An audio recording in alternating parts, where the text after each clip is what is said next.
And we are live. Well, welcome everyone. I'm Debra Eckerling. I'm the author of Your Goal Guide, a roadmap for setting, planning, and achieving your goals, and founder of the Deb Method. And I am so excited today because my guest today on Goal Chat Live is the one and only Chris Vogler. I know it's I'm going to get a little fangirly, which is totally fine, right? Who is the author of The Writer's Journey, and Chris and I were talking before we went live just about, I'm going to say similar but different, what we talk about, because it really is about the path. It's about the journey. It's about figuring out your purpose and moving forward.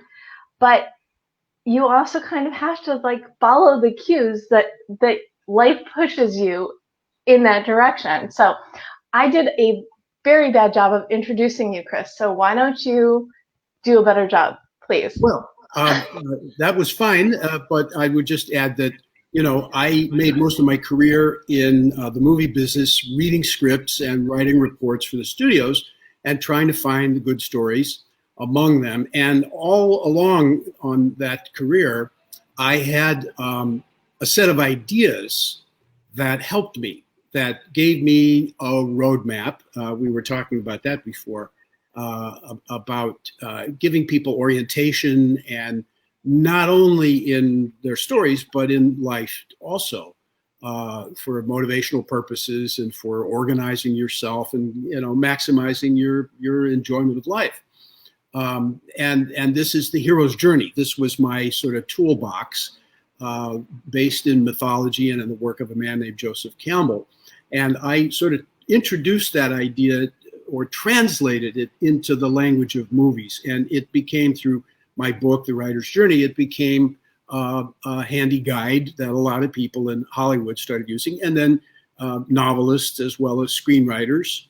And then people in all different walks of life picked this up as a motivational tool, or something that gave them some language to talk about what they were trying to do, achieve, how to reach their goals, So these are some things where we line up pretty well in trying to figure that out. How do you give people guidance? How do you help them find their own way through something they're tangled up in? And I just found that this mythological source of the hero's journey was really great for that. And in my own life too, not just in advising people in Hollywood and evaluating people's stories, but in life also.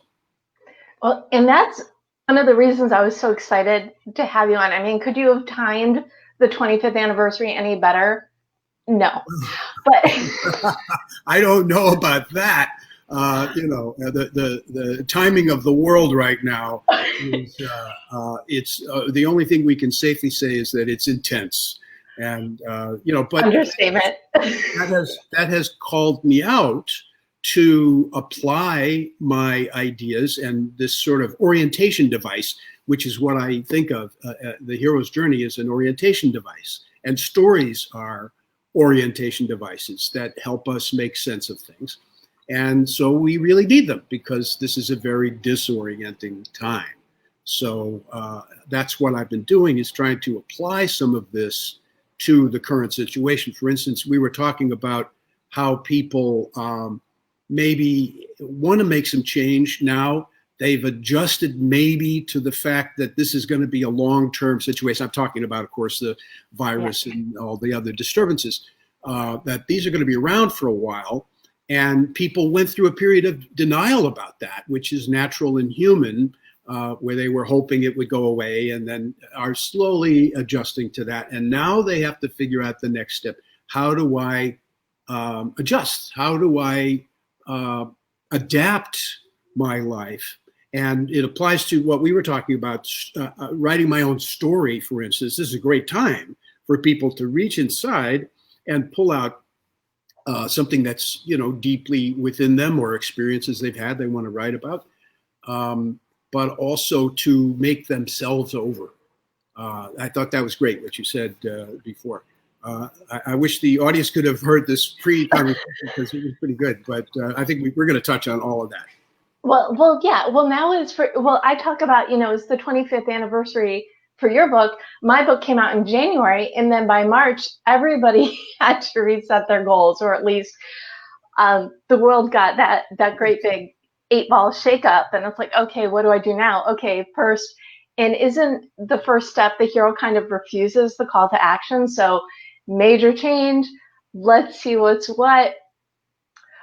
Okay, things are never going back to the way they were. I guess I have to step into my new self, my new thing, right? Yes. Yes. What the hero's journey sort of hints at is, it's wise to seek sources of wisdom before you advance into this new world in order to help you get orientation. And in the myths, this is symbolized by creating a character. Sometimes it's a god who comes down. Sometimes it's something like a fairy godmother that comes down, or Merlin, or Obi-Wan Kenobi, or some super duper wise person who says, young man, young woman, go forth, and this is how you shall.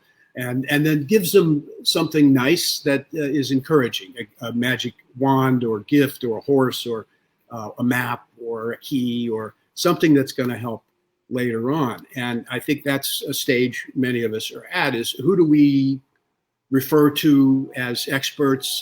Who do we trust? And also reaching into our own inner resources. And that's what I'm encouraging creative people to do now, is to go inside and tap your personal sources, whatever experiences you had and imagination you have and spirits that guide you, and ask them, okay, I need some guidance here, and the world needs guidance through my stories, let's say. So how shall I proceed? And it's fair to do that, to ask this secret kind of part of yourself to participate and show up with some good ideas.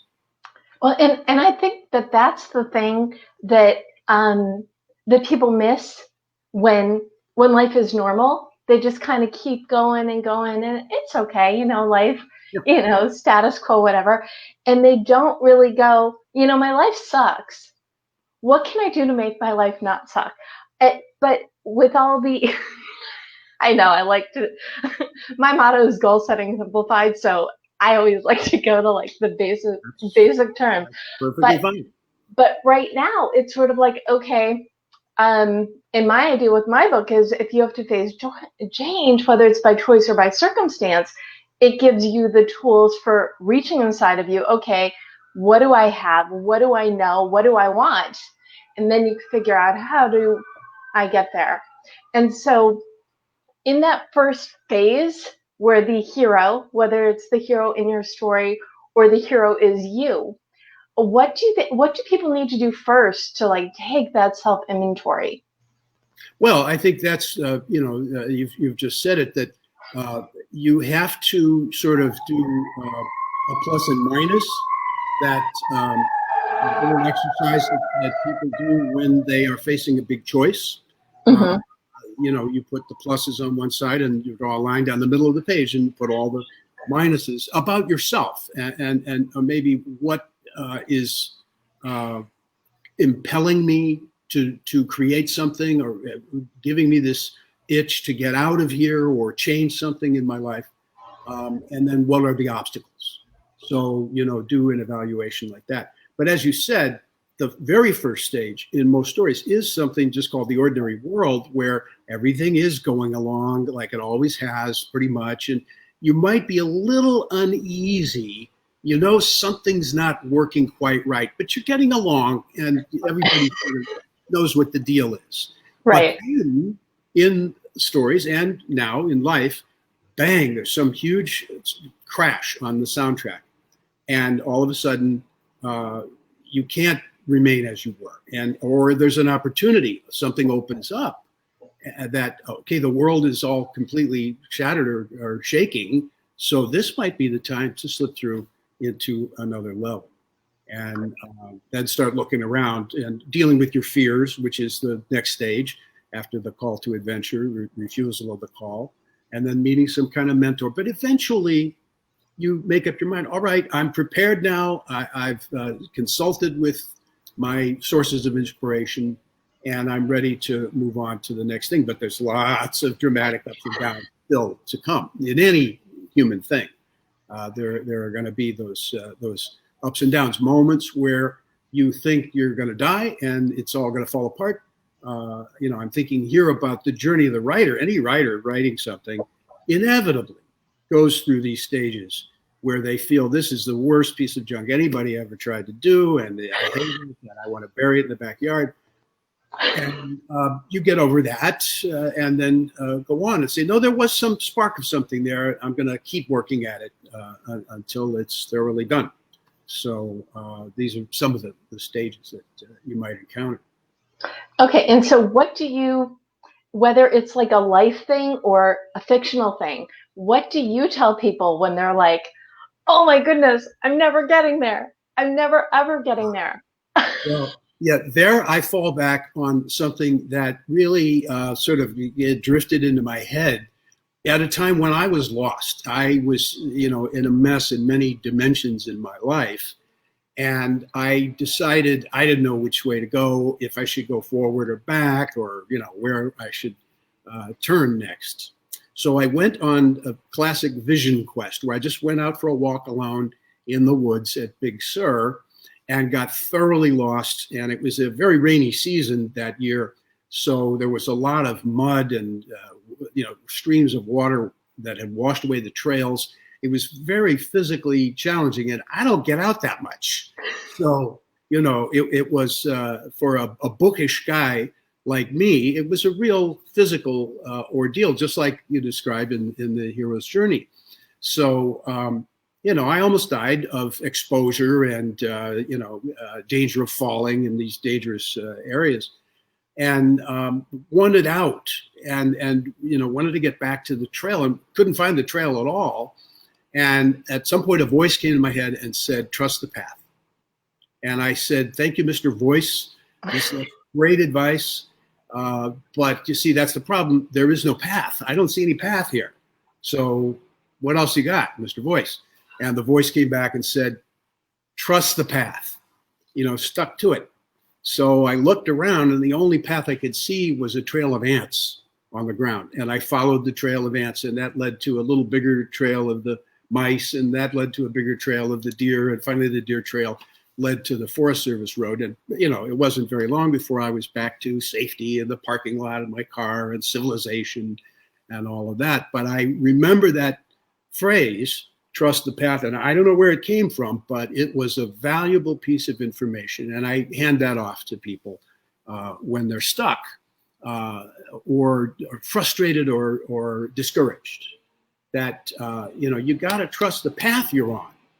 It's your path. Only you know the way through it, but it's yours, and you can trust that and just keep marching. That's the basic command I got out of Mr. Voice was, trust the path you're on and just keep marching, and you'll be okay. Okay, so the follow-up is, so once you got out of that, did you have the other answers you were looking for?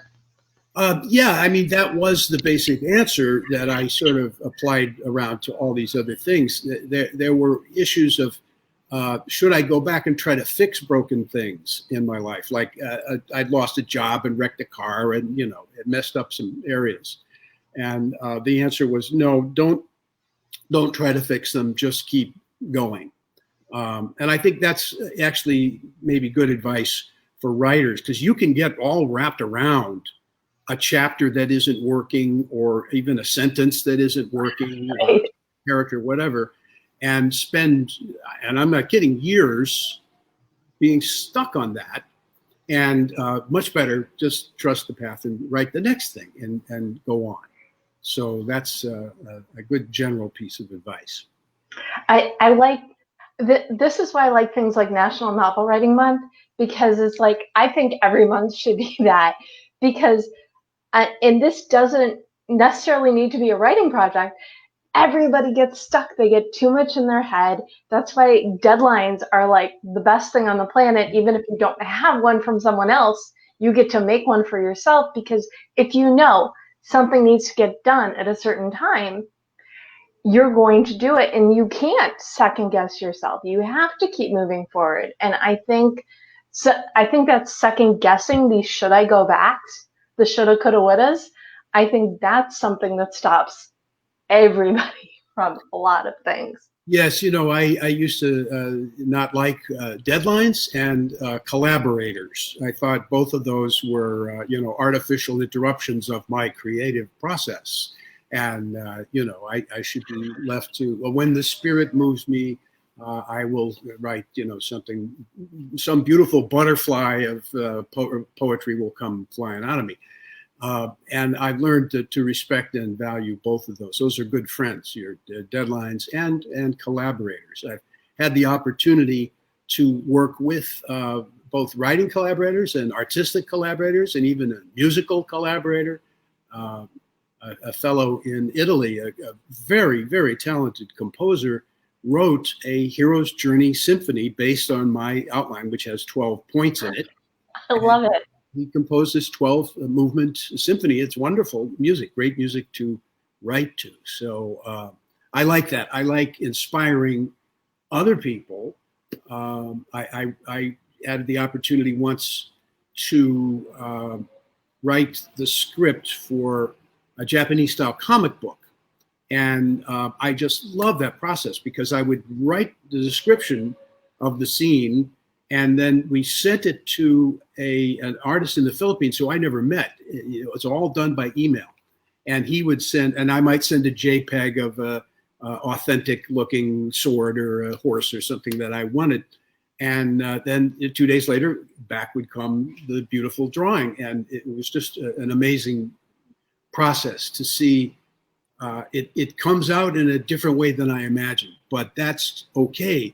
It's like, you're the father and the mother with the collaborator, and the baby's going to come out a little combination of both. And that's okay. You love it. You still love it because there's some of you in there. So, well, and I think the other thing, and the thing that I talk about all the time is, you need your mission, you need your motto, you need your purpose. If you have that that's moving you forward, it's going to show up in so many different ways, but you need to first be open and ready. Right? This is great that you mentioned this because I really value this, that certain keywords, giving yourself marching orders. You described before we started a process of deciding you wanted to do something, and then it all sort of fell into place. And I had the same experience with teaching. I just had this instinct I would be a pretty good teacher.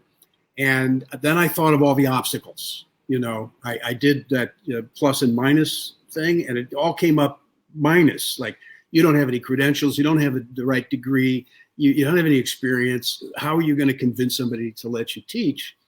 But I did a kind of a psychological operation on myself where I said, self, and I imagined shouting down into a well that was composed of all the different levels of my being, like looking down my spinal column and shouting down in there, I'm going to teach, so that all the parts of me got that message and were, let's get in line behind Chris. He wants to teach.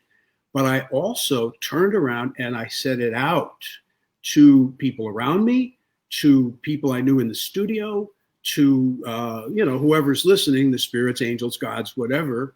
But I told people that I wanted to do this, and it was really amazing when both of those were lined up, internally and externally.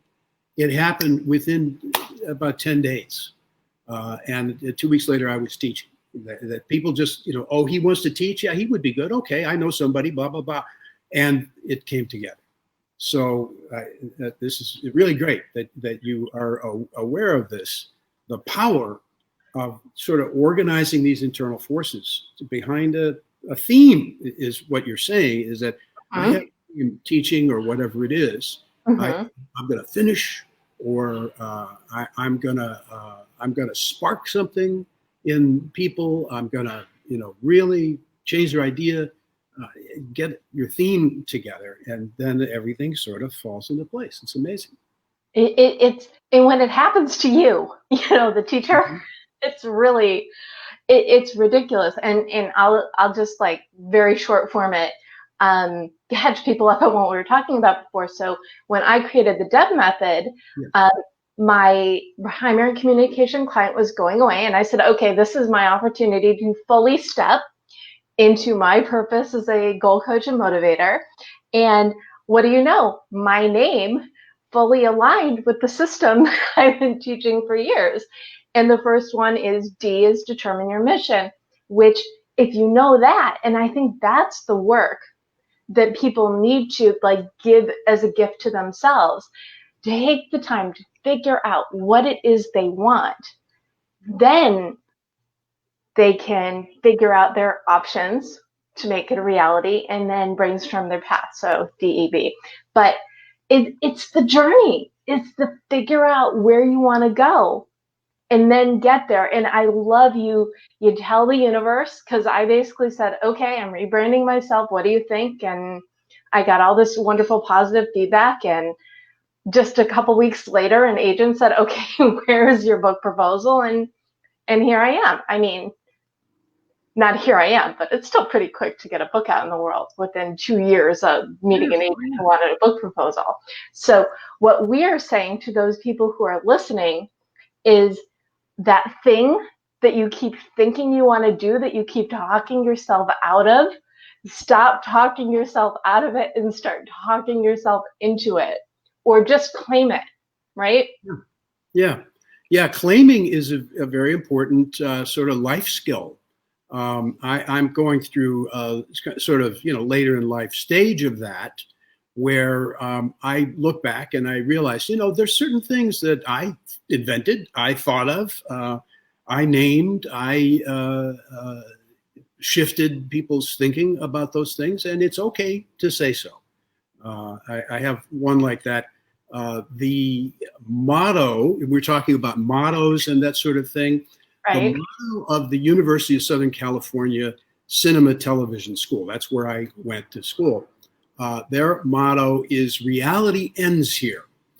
And there is a big debate about who wrote that. It was graffiti that was written over the archway of the entrance years ago. And the building has been demolished.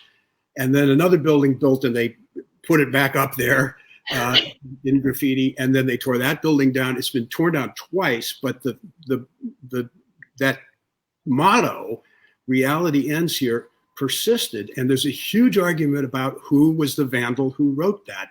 And I claim it right here. I claim that.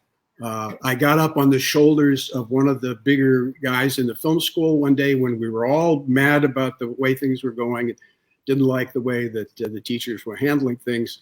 So in an act of rebellion, we wrote, reality ends here. And now this whole school is part of their branding. And they even have a game that they do, virtual game for the entering first year students, where they play a game called Reality Ends Here. So that's mine. I love that. Okay, I'm just throwing this. Oy, let me see. Of course, I typoed it and forgot my the S and the. But we'll do it. We're reality end here. Reality ends here. We're writers. We don't need proper English. Close enough. I think so too. So, and you had, when you created the writer's journey, the original memo paper, or whatever we're calling it, you had to claim that back too now, didn't you?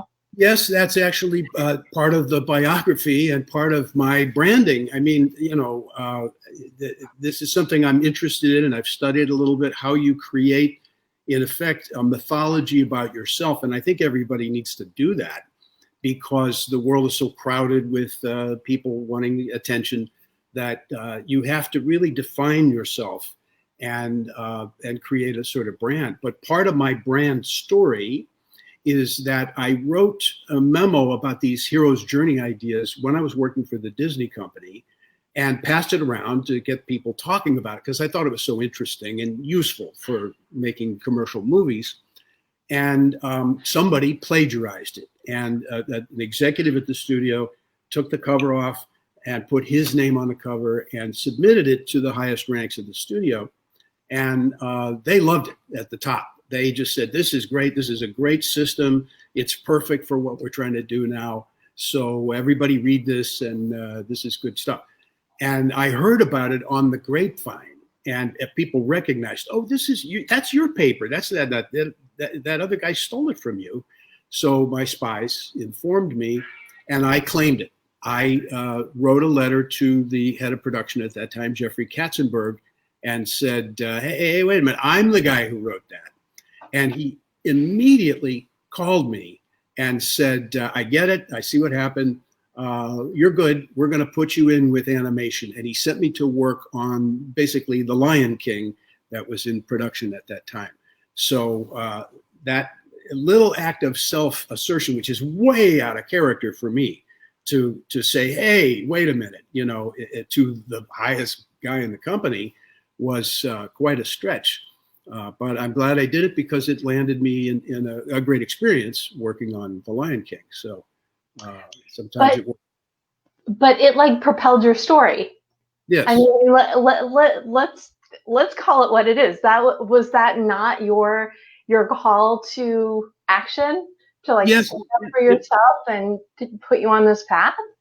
Yes, it was. It called on me, tapping something that I had a lot of doubts about. Believe me, I hesitated a long time before I sent that letter, and took a lot of pains composing it just exactly so. But I'm in the long run. After looking back at it, I'm really glad that I did that because that took me in this whole other direction for a while. So. Wow. Can you imagine what your life would have been like had you not done that? And isn't it not like the right lesson? Look what Chris did. Well, if that turned his life around, imagine what taking a bold step will do for you. Yeah, sometimes, and it's always a calculated risk when you do something like that, and you accept that as part of the deal, to take into account that, I might fail, and lots of times you do, and I probably could construct a whole other biography that's composed only of the failures. In fact, that happened once. I was teaching a seminar in South Korea, and we saw an example of South Korean 3D animation. That's what the workshop was about. And the next day, I asked the students what they thought about it. I said, didn't you think that it was really clumsy, awkward animation? And this man in a suit walked in, and he said, excuse me, you've told us much about your successes. Why don't you tell us about your failures? And I realized he's the guy who produced this animation that I was criticizing. So sometimes, you're speaking your mind or whatever can backfire on you, but it's still worth the risk, I think. Okay, so is there a way, because we're like jumping around the journey, sure. Can you like bullet point the 12 steps?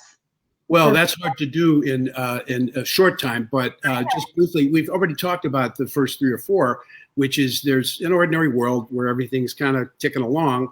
Then there's a crash, the call to adventure, which often on the soundtrack of movies, they will actually blow a horn or something to give you this, you're being called, wake up.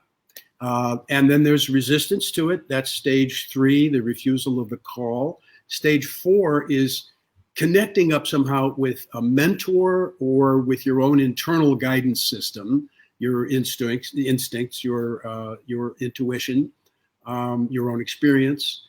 But somehow you consult with some higher power.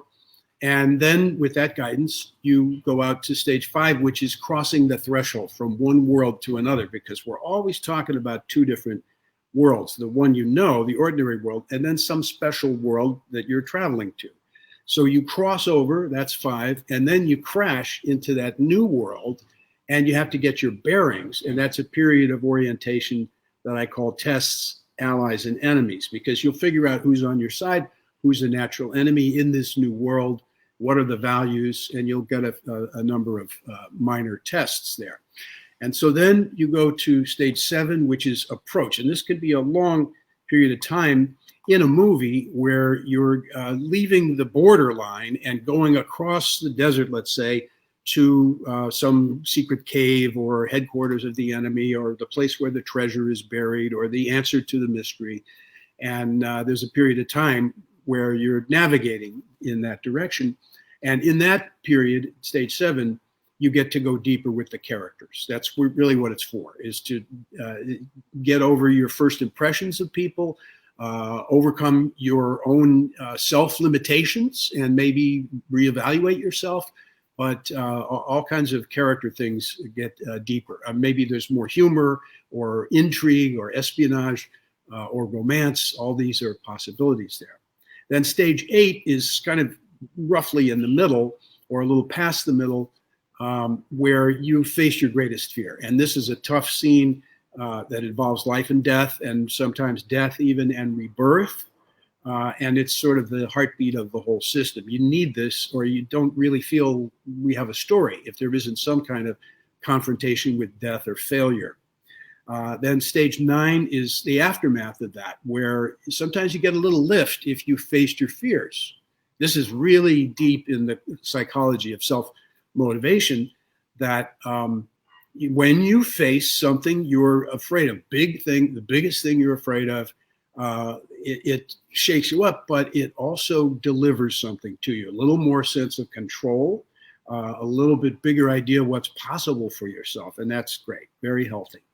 So the heroes will sometimes have a sort of campfire scene where they think about what just happened to me. I went through something, I faced my fears, and I thought I was going to die. Maybe I did die, but you know what? I survived. And here I am on the other side, and I am a little bit wiser or more skillful because of that. Then stage 10 is, okay, we've now faced the dragon here. We got the treasure we came for. We've gone through some kind of learning about ourselves. And now it's time to go home. Now it's time to take the lesson home. So often this is propelled by a chase scene. There are just a lot of chase scenes in movies at this point where you're basically trying to rev up the energy and get the audience aligned towards racing towards home, racing for the curtain. And then the next to last stage is the resurrection, which is a replay almost of stage 8, which was the ordeal. And this is an ordeal or a big test, but this is the supreme test. This is the one that tests you on all the levels, physical, mental, emotional, social, religious, everything is on the table. And there will be a big showdown of some kind, maybe a courtroom battle, maybe a physical fight, maybe a war scene, or a big argument in a family. But there will be a resolution at the end of that. And that leads, and the hero is, by all of this turmoil, the hero is supposed to be transformed. Unless it's a tragedy, and then they don't go through much change, or they fail to face their fears, or they fall back on their old behavior, and they don't change. But in most stories, we want the hero to feel the sense of, I've mastered something and I'm different now because I have greater control and I face my fears. And then the final bit is called Return with the Elixir, and this means some kind of magic potion or magic dust. It's in the current situation, it's the antivirus that we're trying to get. We want the antidote. We want something that will solve this problem. And we're racing to get there and going through a lot of ordeals in order to get there. Some people, have gone all the way through and died, and other people have suffered greatly. So this is all being borne out in the world we live in. But the idea is to come home with something from your journey to share with everybody else and to distribute so that it isn't a selfish act. It's an act of giving. And that's, I think, the impulse we've been talking about is you went through some things, you learned some things, and you sort of looked around and realized, I'm really the only one who's uniquely made to do this job and to serve this role. And, even my name fits, that's pretty cool validation that you're on the right track and that you have something to offer to people based on what you went through. So I think that's the ticket for any writer, is drawing on those personal experiences that are transformative, and that gave a lot of dramatic excitement as you were going through it. So the audience is in suspense, but in the end, they have something to take away, some little hint about how to live their life better. Even if it's, as we said before, just a few words or a word or two that kind of gives you a theme and some orientation. And a good story can do that. So as people are rewriting their stories, because I mean, really what we're going through now is, real world stuff. Everybody is, I think, has been kicked into, or most people have been kicked in to the special world because they can no longer refuse the call. What are some things that people can do now to keep going, other than to trust themselves and follow the path? And what other words of wisdom do you think a wise oracle? Well, I can only sort of look around my own desk and tell you that I think it's in this time very important to counteract the chaotic nature of it with some rituals and some routines, especially around the creative things. And there is, for one example, a simple thing that I got from a great writing teacher, which is the idea of doing the morning pages, where you write something every day. And it can be drivel. It can be what you made for dinner last night. It can be, what you watched on television last night. But it warms you up as a writer, and it gets the muscle memory going, so that you're like a horse. The way horses work is the first day you take the new horse out, it doesn't want to leave the barn at all, and it's very stubborn. The second day, it'll go reluctantly, and then when it's time to go back, the horse might run back because he knows I can take the saddle off. The third day, the horse is like, "Are we going? Is it time to go?" By the third day, the horse has been trained that this is kind of fun, and it's actually bad to interrupt that process. The horse will get sulky if you don't come and ride every day. So same thing with your body and your mind, is that they need to be trained and taken in hand, and given sort of a prompt every day. And then I find that it sort of flows from there. So that's it's Julie. Somebody just said Julia Cameron, The Artist's Way. I blanked on it. Thank you. Adip, hello. It's my Facebook friend Adip. So, and he had another really kind thing to say about you, and I completely agree. It's just watching you talk about the hero's journey, the writer's journey, and the way in which you have control over this life. You're like writing your own story. You could be writing other people's stories, but especially in where we live right now, this current whatever, we have control. We get to be the heroes, and I think that that's one thing people forget, is we get to be. It's like a gift. I mean, we can't leave the house, but how is it a gift? Well, I don't have to commute, so I can use that time to write.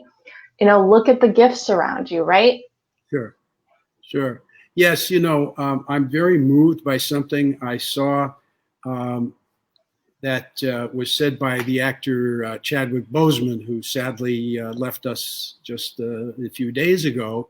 Really tragic early end to a life, and he sort of fits the hero's journey pattern in that way, that often heroes, had a blazing life, but boom, it was over very fast. And that's a particularly tragic form. But he said on the Trevor Noah show, when he was interviewed, he said he understood heroes very well because he had to play them.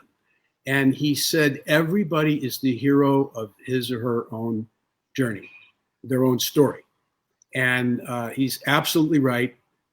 You are, and you get to, rewrite that story. That's the beautiful thing, is that sometimes we feel, okay, we've been given this story that's projected onto us maybe we had a hand in projecting it or writing it a certain way, but you have the pencil and the eraser, and you can rewrite your life story any way you want. And that's very exciting when you get that. And if the story you want to write is yourself as a writer, what better time to write a story, the story, whatever's been kind of like jiggling around in your head for however long you have. If you even have a little extra time because you're not commuting, you can spend, a half an hour a day, half hour every other day, hour or two a week. And that time, what you were talking about before, sometimes the steps are really small, but if you're making the steps, you're making progress. Sure. All those little things really add up over time. That's something I've definitely learned. And you have to reach inside sometimes and do that little bit of editing. And sometimes it's very small changes in wording. I used to feel sorry and also empathetic when young people and sometimes old people would come up to me at writer conferences and say, I want to be a writer. And I would say, hold on a second, I'm going to edit you right now. We're going to change that from I want to be to I am. And from now on, you're going to say, I am a writer, not I want to be a writer. I had to do that myself. That's kind of a surgery that you have to do to yourself to get over that I want to be and put yourself down as, I am. And that has effects, just like I said, with shouting down into the well of your consciousness to all the different levels. A change in language like that has to be, enforced all the way down your spirit. I did a workshop the other day and I was talking about, in the Determine Your Mission, it starts with the visualization, the current bio, so you know where you are, and then the future bio, so you know where you're going. And the woman who was interviewing me goes, okay, wait, so you write the future bio, but you don't put that up yet for other people. And I said, yes, you write your future bio and it could be whatever you want for yourself, but in the first person. And that's what you need to look at. You need to look at the life you want, the person that you're going to become, and then you get to step into that, right? Yes, it's so interesting the way you think about this, because it matches something that I have experienced. And long ago, when I was getting together the hero's journey ideas, I had a kind of a vision, and part of that was standing where I was, like here and now, here I am right now, young film student. And I looked back and thought sort of backwards through what was I dreaming about last night? What did I have for dinner the night before? And so forth. And back until, my earliest memories. And I tried to keep going backwards and imagine my ancestors and, all of evolution and creation and everything. And then match that up with the now. And it makes 2 points in a continuum. And so I saw there was an arrow from the past leading to where I was today. And that means that line must be continuing. And I have power right now to shift it this way or that, okay, let's aim it at writing, or let's aim it at teaching, or let's aim it at, some other goal. But, you can kind of predict where it's going based on an analysis of yourself and getting to know, your own list of qualities. It was that way for me about getting into the Hollywood game in the first place. Was I recognized people would come to me when I was in film school and said, you're really good with stories. Somehow we know you know how to do that. You know how to move the pieces of the story around so it makes more sense or it's more dramatic. So here's my story. Help me move the pieces around. And I think you have some similar abilities, to kind of look at a picture and say, well, your priorities are wrong, or you are putting an obstacle in front of yourself. You just have a good sense of that, and I bet people have told you that. Yes, they have. I've had people be like, and I can't help myself, as I'm sure this happens to you. I'm just having a friendly conversation with someone, and they're like, oh yeah, I'm doing this, this, and this. And I go, oh wait, so your motto is this. And they go, I've been racking my brain for months, and you pegged me in 20 minutes. And I'm like, yeah, right. That's my superpower. And it's really cool to be able to, it's like a gift that you get to give to people. And that's pretty much how I ended up on this path. I've been leading these goal setting groups, and people came up to me and said, Deb, you're great at helping people get things done. Can I hire you? Mm-hmm. Okay. And it's listening to that voice saying, look at the things that you love, that you're good at. And you mentioned this word a minute ago, that this very important word, power. We all, everybody is feeling so, not everybody, a lot of people are feeling very helpless right now because there are a lot of things that they can't do. But I think it's so important for people to remember that they do have this power. They can change where they're pointing the steering wheel of their life. They can change what route they're going to take, what road to take. And it's especially when it's like, okay, you can't go here, you can't go there, talking to people in person, bad. But what can you do? And that's what, and I'm an unapologetic optimist. I'm like, okay, we can't meet people in real life. Great. We can get to so many more people connected virtually than we ever could filling a room. So I think people need to think about what they want and figure out what they can like halt to their own power and say, okay, I'm doing this. Mm-hmm. Yeah, yeah. I think this is a time that's marked by that quality you described. That it seems very limiting, but in fact, there are unexpected values that we get out of it. I think it has enhanced communication in an interesting way because there's a lot more of this kind of thing going on, where without a lot of bells and whistles, we are sort of looking at each other and listening to each other. And I think that's terrific. And also, I've heard from quite a few people that whatever it is they're putting forward, yoga or cooking or some other thing, that they actually are getting more of an audience than they were in real times. When maybe 5 or 6 people, 10 people would come to the yoga class. Now there's 50 people online or whatever. That's terrific. And I'm finding all kinds of channels that I didn't realize I had, and it's great. Okay, so what didn't I ask you? What are you working on now? How are you using this time? Well, this has been a time where, it coincided with the 25th anniversary edition of my book, The Writer's Journey. And, we decided at 25 years, we ought to revise the book again. This is actually the 4th revision that we've been through. And so I updated it and added some new material. There's one chapter in particular where I sort of stuck my neck out into what you might call esoteric territory. I dealt with something that's been in my mind for a long time, which is the area of this idea from India, basically, of the chakras, these 7 imaginary centers up and down the spine.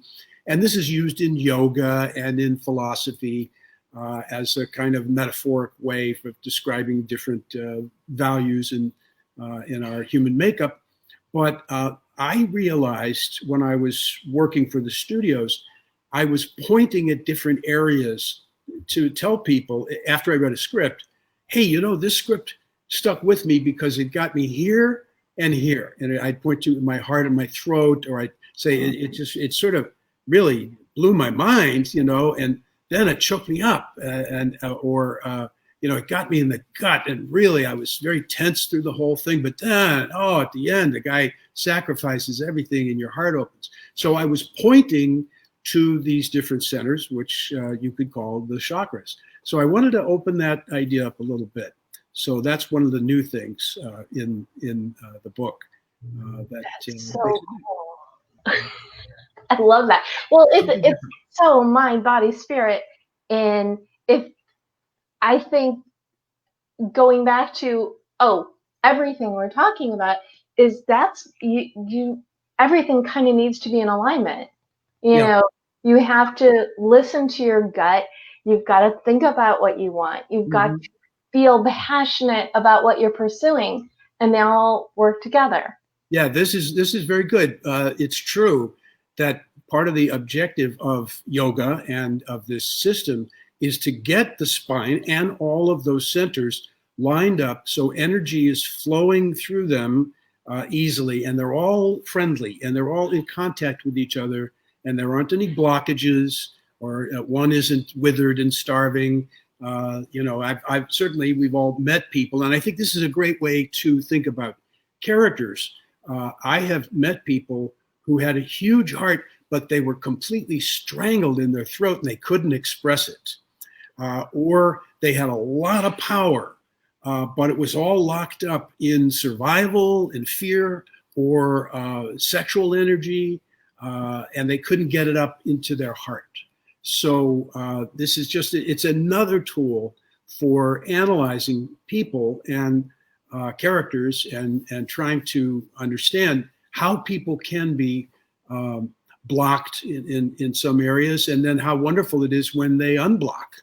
I think about a movie like The King's Speech, which is all about a guy who's got a big heart, but he can't get it out. And now we see Joe Biden and his struggles with stuttering and so forth. It's very emotionally moving to see somebody wrestling with something like that and then making a breakthrough. So it can make good drama as well. And this applies to characters and yourself.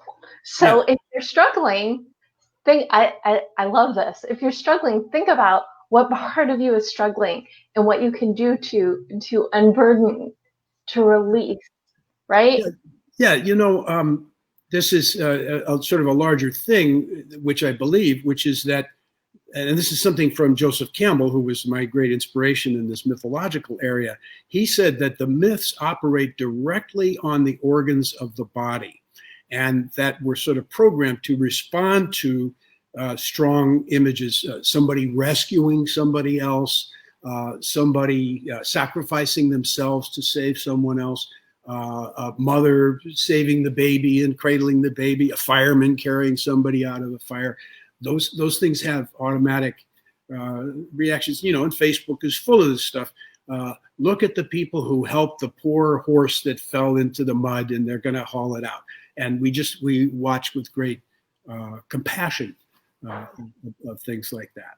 So I think this is all stuff to get in tune with, and that movies are operating directly on these organs and causing them to squirt fluids, literally, to have chemical reactions. When you cry, some signal goes into your brain from what you've seen and heard, and it affects you emotionally, which means a chemical is released that makes this fluid drop. And when you choke up, a chemical is released by your emotional system that actually causes the throat to constrict. So, and to make your heart beat faster, and all these different physiological things that we experience when we see a movie. And what we love about going to the movies is that it makes the whole organ of, the mighty Wurlitzer organ of your emotions gets played, and you get to feel all those things. So when you're writing these stories, you get to inspire emotion in others, but you can also be aware of your own story and your own emotion. And it's just, this conversation has been so much fun. I have to pop this great to see you, Uncle, in there. Just another example of, you get to connect just so much more with other people. Right. And we've talked almost an hour, so I think we should probably wrap up. I don't know. I think you and I could probably do at least another hour, but This has been just such a pleasure for me. What words of wisdom would you like to leave our audience with? And then we get to give them homework. So inspiration, and then we're going to give them like a bonus goal. Oh, I hope you'll help me with the bonus goal. But absolutely, I have offered already my idea of trust the path, but I'll give you one that's almost as good. Years ago, I was traveling with my wife and family, and we were in the state of Maine, and we were looking for the house of the painter Winslow Homer. So we were on an island and driving around, and we got lost. And that's sort of a theme in my stories, is getting lost. My wife said, get out and ask somebody. And I looked around, and there wasn't anybody to ask except under a car, under a tree somewhere, there's a pair of feet. And somebody's under his car working on one of those creeper things that slides in and out from under the car. And I walked over to the tennis shoes and I said, excuse me, we're trying to find Winslow Homer's house. And this young man rolled out from under the car and he looked up at me and he said, in the Maine accent, he said, just keep going till you get there. And I thought, thank you, my friend. That's magnificent universal advice. In whatever you're trying to do, just keep going till you get there, and you'll get there. You know, I think that's a wonderful, it's such a short little phrase that really sums up a lot of what we've been talking about, is trust yourself and your intuitions and dig deep, and you'll get there. I love that. And I think it really ties in. I think the perfect bonus goal is just to get on the road, you know, take a look around you, think about what is that thing that you keep stopping yourself from doing, and just dip your toe in, we'll go back to your horse analogy, you know, spend 15 minutes working on it. And then the next day, maybe a half an hour, but just give yourself some mind space and some actual time to explore the you that you want to become, because we want it, right? We want everybody to be happy. We want everybody to fulfill their purpose. Forget what's stopping you. Just take a baby step forward and walk on the path. What do you think? Listen, I think that's great. And it certainly applies to me. That's advice I need in my own exact situation right now. Stuck on a sentence is to write the next sentence and the next sentence and go in those, you know, little pieces and build on that. And I think that's terrific advice for anybody. So just keep going until you get there. Okay. So bonus goal is take some baby steps. The motto is to just keep going. Chris Vogler, the writer's journey, this has been absolute pleasure for me. Thank you so much for taking the time to speak with me and my community. For everybody who's watching, thank you so much for joining us this week for Goal Chat Live. You can find me on Twitter every Sunday night, 7 p.m. Just follow @TheDebMethod or the hashtag Goal Chat.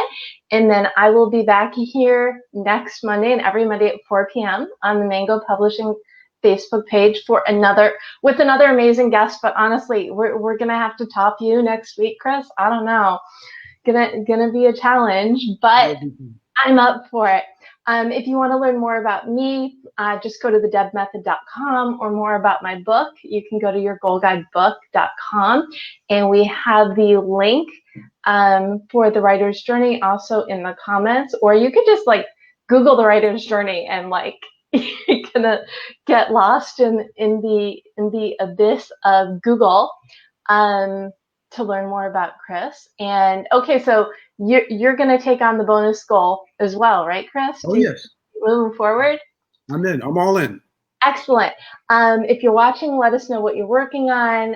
We're going to be rooting for you as you follow your own journey and path. Again, thank you, Chris. Thanks for watching. I'm Debra Eckerling, and I will see you all again soon. Thank you, Deb. Remember, you can, whatever it is you want to do, you can do it. We've got faith in you.